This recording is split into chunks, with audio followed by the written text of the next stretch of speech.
Hi hello welcome all. எல்லோரும் எப்படி இருக்கீங்க?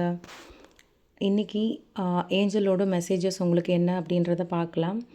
நம்பர் 1, நம்பர் 2 2 பைல் இருக்குது. ஏதாவது ஒரு நம்பர் சூஸ் பண்ணிக்கோங்க. நீங்கள் இப்போது நம்பர் 1 சூஸ் பண்ணியிருக்கீங்க. உங்களுக்கான மெசேஜ் என்ன அப்படின்னு பார்க்கலாம். அப்படின்னா ஓகே, நீங்கள் இப்போ உங்கள் மனசில் வந்து ஏதாவது ஒரு கேள்வி இருக்கலாம். இதை வந்து இப்போ பண்ணலாமா, இதுக்கு எனக்கு ஒரு புது ஜாபாக இருக்கலாம், இன்வெஸ்ட்மெண்ட் புதுசாக இது பண்ணலாமா, இல்லை புது பிஸ்னஸ் ஐடியா ஏதாவது ஒன்று, இல்லை இந்த இதில் ஜாயின் பண்ணலாமா வேண்டாமா, மேரேஜ்க்காக பார்த்துட்ருக்கீங்கன்னா இந்த வரன் ஓகேவா இல்லையா, இந்த மாதிரியான விஷயங்கள் ஏதாவது உங்களுக்கு ஒரு கேள்வி இருக்குது, அது டிசைட் பண்ண முடியாமல் இருக்கீங்க அப்படின்னா உங்களுக்கான பதில்கள் வந்து யாராவது ஒருத்தர் மூலியமாக உங்களுக்கு கிடைக்கும்.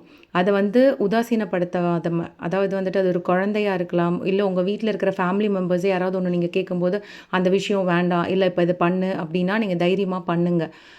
உங்களை சுற்றி வந்து ஹெல்ப் பண்ணுறதுக்கு உங்களுக்கு நிறையா ஆட்களை வந்து யூனிவர்ஸ் கொடுத்துருக்காங்க. பட் நீங்கள் வந்து இது வரைக்கும் சொன்னது மேபி எனக்கு இங்கே என்ன தெரியுதுன்னா, உங்களோட வீட்டில் இருக்கிற ஆட்கள் யாராவது ஒருத்தர் சொல்கிறத நீங்கள் அவ்வளோ பெருசாக எடுத்துக்கிறது இல்லையோ அப்படின்ற மாதிரி தோணுது. இப்போது உங்கள் மனசில் இருக்கிற கேள்வி பண்ணலாமா வேணாமான்ற கேள்விக்கு ஆல்ரெடி உங்களுக்கு பதில் கிடைச்சிருக்கும். பட் அதை நீங்கள் லிசன் பண்ணி பெருசாக எடுத்துருக்க மாட்டீங்க. நீங்கள் மனசில் நினச்ச கேள்வி எஸ்ன்னு தான் வரணும் அப்படின்ற மாதிரியான சில பேர் இருப்பீங்க.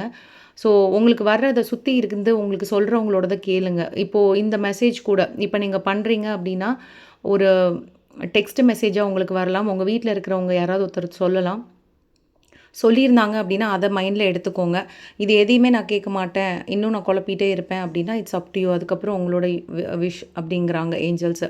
ஸோ அதே மாதிரி நீங்களும் வந்து கொஞ்சம் ஹெல்ப் பண்ணுங்கள், மற்றவங்களுக்கும் ஹெல்ப் பண்ணுங்கள். ஏதாவது சாப்பாடு வாங்கி கொடுக்க முடிஞ்சதுன்னா பக்கத்தில் யாராவது இருக்கா சாப்பாடு வாங்கி கொடுங்க. இல்லை அது என்னால் பண்ண முடியாது அப்படின்னா அட்லீஸ்ட் ஒரு மாட்டுக்கு ஒரு வாழைப்பழம் வாங்கி கொடுங்க. இல்லை ஒரு ஸ்ட்ரீட் டாக்ஸ்க்கு ஒரு பிஸ்கெட் பாக்கெட் வாங்கி போட்டுட்டு போங்க. அது இன்னும் வந்து உங்களுக்கு ஒரு கிளாரிட்டி கொடுக்கும். உங்கள் லைஃப்பில் நீங்கள் டிசிஷன் எடுக்கணும் அப்படின்னா அதுக்கான கிளாரிட்டியை உங்களுக்கு கொடுக்கும். உங்களை சுற்றி நிறைய பிளெஸ்ஸிங்ஸ் இருக்குது, பட் நீங்கள் அதை பார்க்க மாட்டேங்கிறீங்க, குழப்பிக்கிட்டே இருக்கீங்க, தேவையில்லாத விஷயங்களை போட்டு குழப்பிக்கிறீங்க. உங்களுக்கான பதில் முன்னாடி கிடச்சிருக்கலாம், இல்லை அப்படின்னா இனிமேல் கிடைக்க போகுது.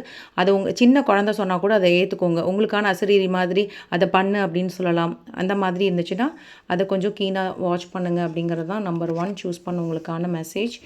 நீங்கள் நம்பர் 2 சூஸ் பண்ணியிருக்கீங்க அப்படின்னா ஓகே, ஏதோ ஒரு விஷயம் வந்து நீங்கள் கேள்வியாக நினச்சிருக்கலாம். செட் 2 நினச்சவங்க வந்து கேள்வியாக உங்கள் மனசில் இருந்திருக்கலாம். ஆமாவா இல்லையா எனக்கு ஒரு பதில் சொல்லு, இல்லை இவ்வளோ நாளாக நான் எடுத்த விஷயங்கள் எல்லாமே தோல்வி தான் அடைஞ்சிருக்கு, நான் கரெக்டாக போகல அப்படின்னு நினச்சிருந்தீங்க, இன்வெஸ்ட் பண்ணி லாஸ் ஆகிருக்கு அப்படின்னு நினச்சிருந்தீங்க அப்படின்னா இந்த தடவையும் உங்களுக்கு எடுக்கும்போது வழக்கம் போல் எனக்கு அதெல்லாம் கிடைக்காது அப்படின்ற தாட்டில் இருந்தீங்கன்னா அந்த மாதிரி கிடையாது. இந்த தடவை உங்களுக்கு ஒரு வெரி பிக் எஸ் அப்படின்றத சொல்லியிருக்காங்க.